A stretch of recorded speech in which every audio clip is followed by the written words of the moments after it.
Effective communication is one of the most critical skills that we can develop both in our personal and professional lives. In fact, words only account for 7%, so it's important that we learn all facets of communication. It's the foundation for building strong relationships, fostering trust, and achieving our goals.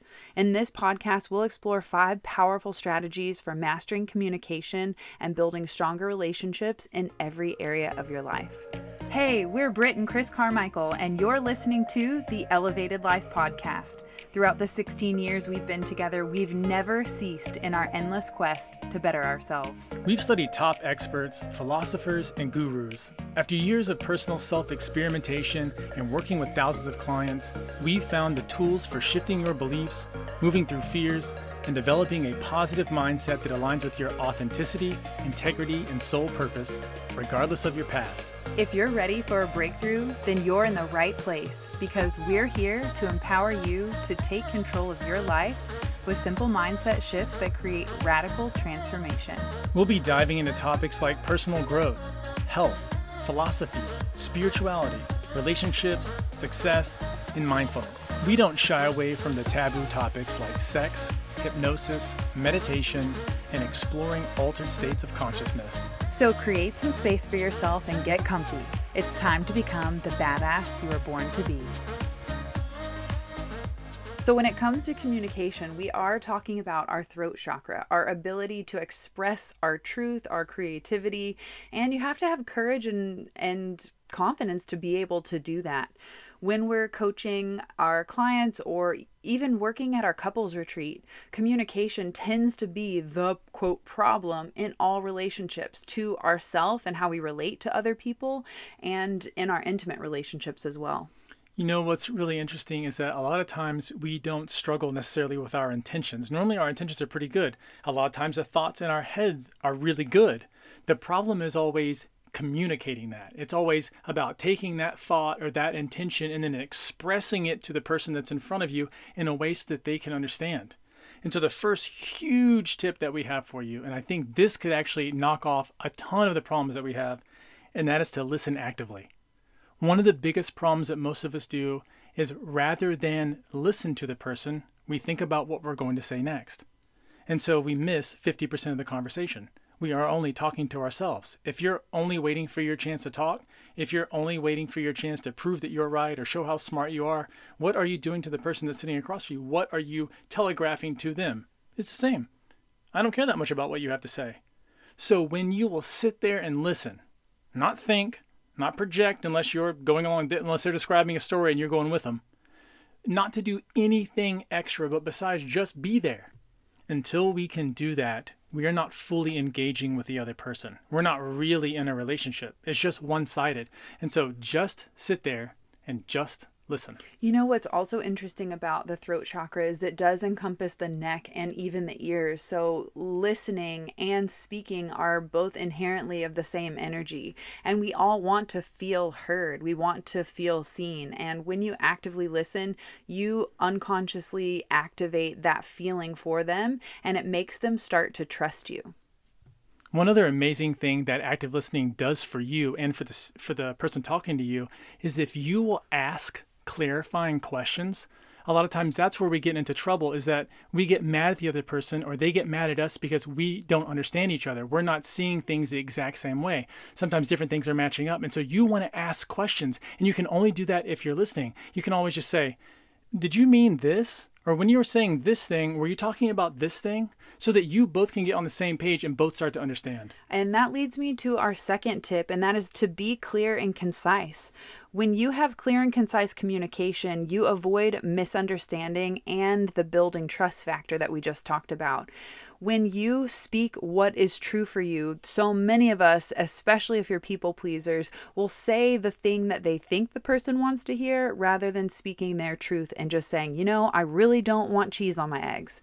And I think it's so important for us to not over explain ourselves. I always love that Oprah quote, "No is a complete complete sentence. It's too often that we add all this extra story or added information that isn't necessary. And I think it's so important for you to start getting more clear on what it is that you want to say, speaking your truth, and not over exaggerating or just feeling like you have to overshare to compensate for maybe making other people feel guilty or bad if you set a boundary. One of the things that you have to be aware of at all times is what's going on with you emotionally. So what's going on with how you're breathing and all that, because it plays into your ability to be clear, to be concise.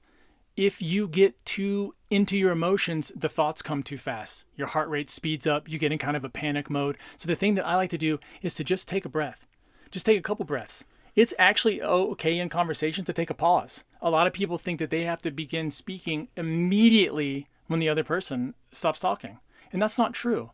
Really natural conversation just flows. And so a lot of times there'll be pauses where there's not a lot of talking going on. There'll be a few deep breaths. You'll get into better rapport together. And you want most of your conversation to be more calm. And so when you take a couple breaths, a lot of times it gives the other person permission to take a couple breaths too. And so a lot of things don't escalate. You don't get into a place where you don't want to be. It's so much easier from the onset to know that if I'm going to start explaining something or if I'm going to get triggered by what they might say, take a couple breaths first before I respond. That gives me an opportunity during those breaths to collect the thoughts. What do I really want to say? How do I want to move this conversation forward? A huge trick that I see Britt do in the salon, if she's around somebody that's a little bit negative, maybe they're going through some shit, but it's just negative and they're going to continue on that spiral, is to direct them in a different way. You have control of the conversation by what you respond back with. So if someone's in some sort of story that you don't want to be a part of, take a couple breaths and say, hey, you know what that reminds me of? Boom, new story. And so you don't have to sit there and stay there. And that only happens because you took that little bitty second of a pause and it allowed you to collect your thoughts and get everything back together. So the third secret that we have for you is to use nonverbal communication. This is a total game changer. If you have only been using your words, if you've been used to texting a lot, or if you've been just used to phone conversation, you start to play with this when you start to get out in person. And that is using your vocal tone. For guys, this is a big thing. What I learned, we were at a conference and we learned that as almost, I think 30% of guys. I think it was a really high percentage. Maybe it was higher than that. But a big portion of guys are actually tone deaf in the sense that they cannot tell when they have a condescending tone. They don't know. Because when you hear some people talk, you're like, Lee, this dude's always a dick. And you approach them later and you say, hey man, what's the scoop here? Like, why are you always on me about something? And they look at you like, that's not happening. It's because they can't hear it in their voice. And so you want to be able to use inflection to communicate whatever it is that you want to convey. Also, you want to be using your body language. You want to be figuring out not just the words that you use, but if you're looking at the person, you want to be looking at the eye when you direct them to certain things. You want to be looking off into the distance if you want to have them imagine things with you. Every little bitty piece of your body is playing a role into what the other person picks up from you. We are innately psychics, right? There's always a gut feeling that you have when somebody's talking to you. You always have a gut feeling, whether it's, I really like this person, or you know what, this conversation's turning me off. Everyone clues into that based on body language, based on that tone. And so if you want to take advantage of this, you can add into your communication so much better. So when you look at your partner, don't be like, oh, hey, I love you. I love you. Look at them. Make them feel it with your eyes. Make them feel it with the way that you hold them with that body language. You're not a mechanical robot. Use that to your advantage. Touch the person. Feel them. All of this stuff comes into how they receive what you're saying. It's over 90% of how people are receiving what you're saying. It's the most important. I will tell you that I have had friends hug me before that I hadn't seen in a while, like the heart gripping. And I have a few friends that do the heart gripping hug every time. And I've had it move me. I've had it to where I felt something deep emotional that just sprung up out of nowhere. I didn't feel that way before I got there. I didn't feel that way walking in. And then suddenly from that hug, what they were sending to me, because there's energetics. We know that all around us, there's all this energy. And there's so much that you can do to a person, for a person, with a person, if you'll start to tap into that energy and say, how can I use this amazing physical body that I have to really tell them how I feel right now? The other thing you want to pay attention to is the tone of voice that you speak to yourself inside your own mind.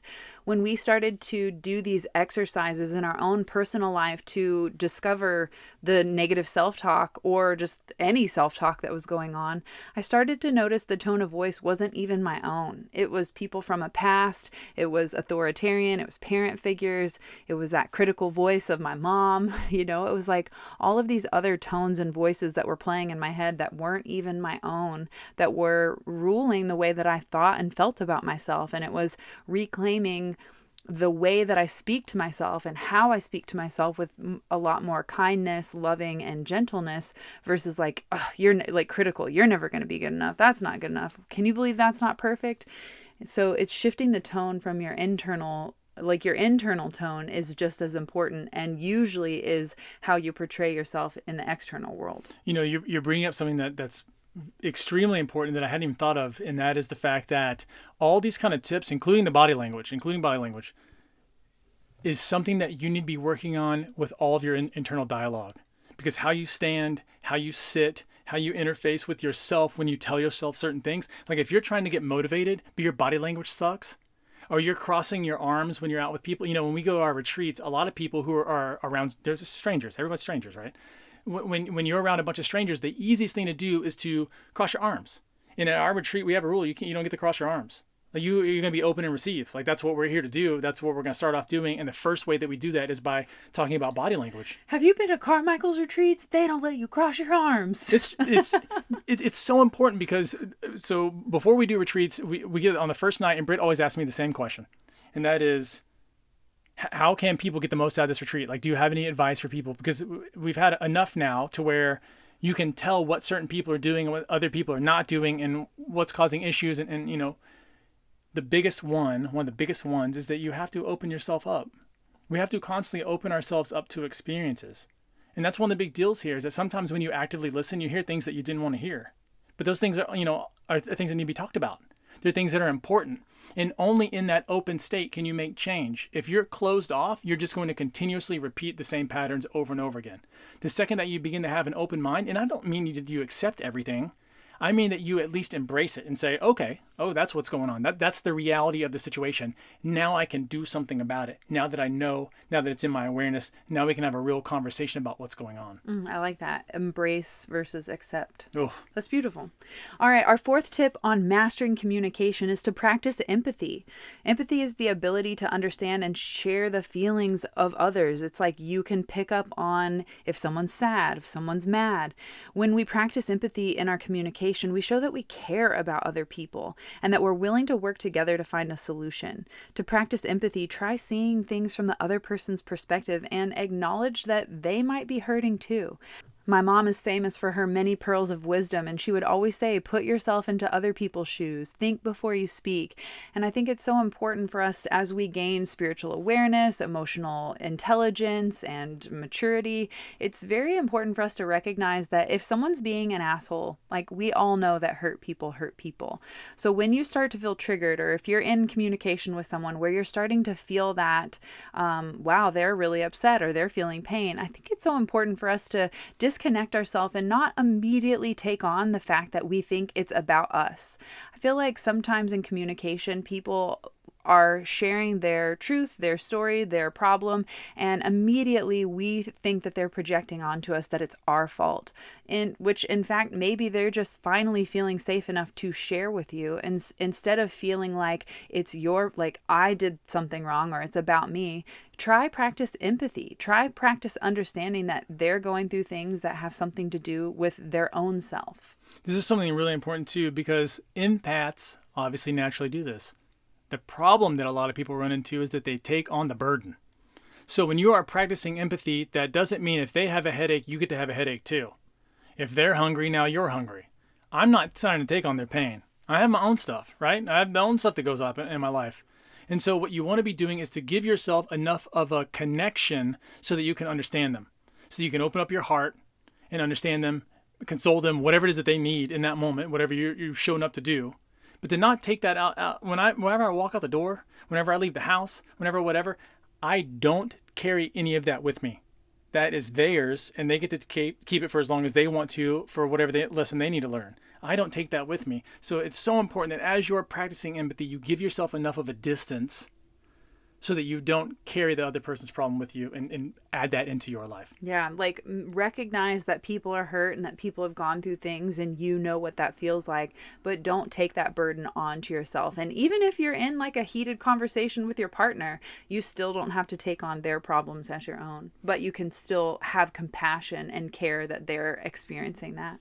And that leads us to our final secret for mastering communication, and that is to seek feedback. That's to ask.